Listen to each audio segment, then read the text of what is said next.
Hello everyone, I'm Marjalea Mantikayan and welcome to Navigating Professionalism, the podcast where we explore ethical dilemmas faced by students and offer solutions for navigating them professionally. Today, we will tackle with two common scenarios. So, I'll read the first scenario. Emma is in a high school where her classmates frequently share answers and cheat on assignments. The teacher is strict but does not notice the cheating because it's done subtly. Emma feels pressure to join in to fit in with her peers, but she is also committed to maintaining her academic integrity. She must decide whether to conform to the cheating culture to avoid conflict or to stand firm against it, risking her social acceptance. So, Emma finds herself in a high school where cheating is rampant. The question is, does she conform to fit in or stand up for her values?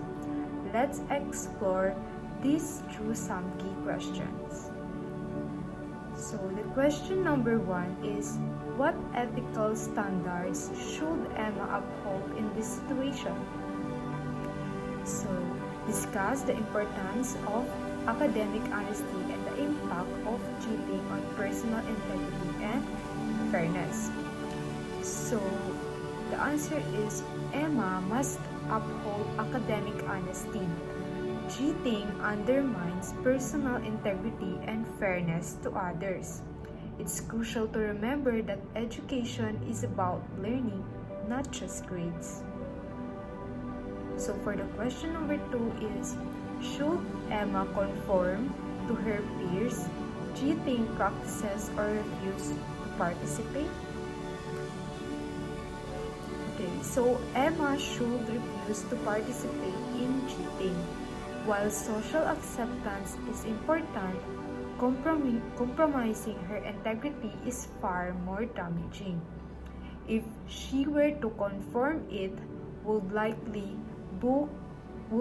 be compliance, doing it to avoid conflict, not because she believes it's right. So for the question number 3, if Emma decides to conform by participating in cheating, is it due to a desire for acceptance, compliance, a genuine belief that cheating is justified internalization, or need to fit into the group's norms, identification? So the answer is, if Emma chooses the wrong path of conforming, it will be compliance, yielding to peer pressure to avoid conflict. It wouldn't be internalization, believing cheating is satisfied, or identification, adopting the group's norms. And for the last question, what conflict management style, for example, accommodating, competing, collaborating, avoiding, compromising, would be appropriate for Emma if she decides to address the issue of cheating with her peers, and why? So the best approach for Emma is collaboration.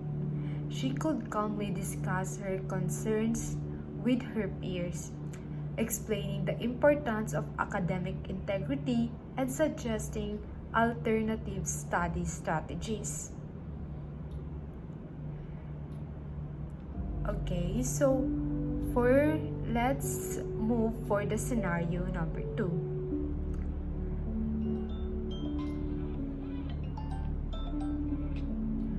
Alex is assigned to a group project where the group members accept him to take on more than his fair share of the work. The group is tight-knit and values teamwork, but Alex prefers working independently and feels overwhelmed by the extra responsibilities. He must decide whether to conform to the group's expectations by increasing the contribution or to assert his own preferences, which might lead to conflict with his teammates. Okay, so Alex is burdened with an unfair workload in a group project. So should he shoulder the extra burden or speak up? Let's examine this situation with these questions. So the first question is, what ethical standards should Alex consider in this situation?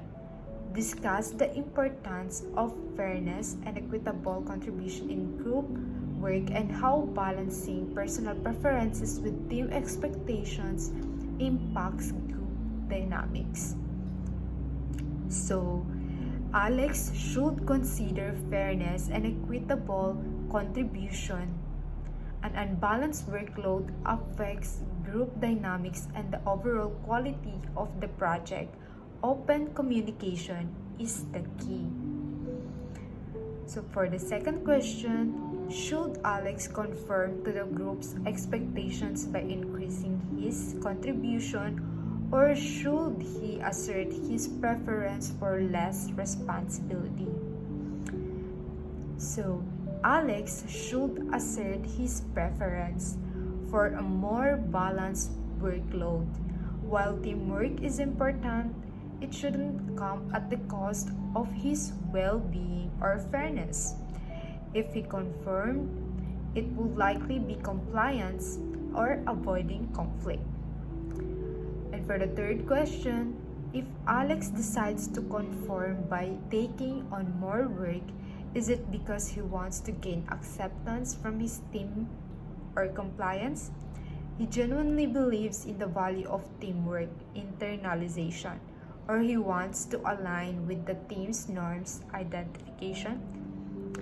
Okay, so if Alex conform, it will likely be like compliance, because doing it to avoid conflict and maintain a good relationship with the group.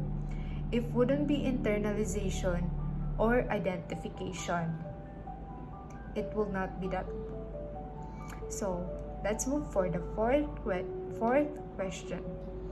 What conflict management style, for example, accommodating, competing, collaborating, avoiding, compromising, will be most effective for Alex if he chooses to discuss and resolve the workload distribution issues with his team, and why? So the most effective approach for Alex is collaboration or compromise. He can calmly explain his concerns, suggesting a more equitable distribution for tasks and offering solutions for better time management. Okay, so that's the all question ends. So in both scenarios, open communication and a collaborative approach are crucial for maintaining professionalism and resolving conflicts. Remember, upholding your values and ethical standards is paramount, even when facing peer pressure or challenging situations.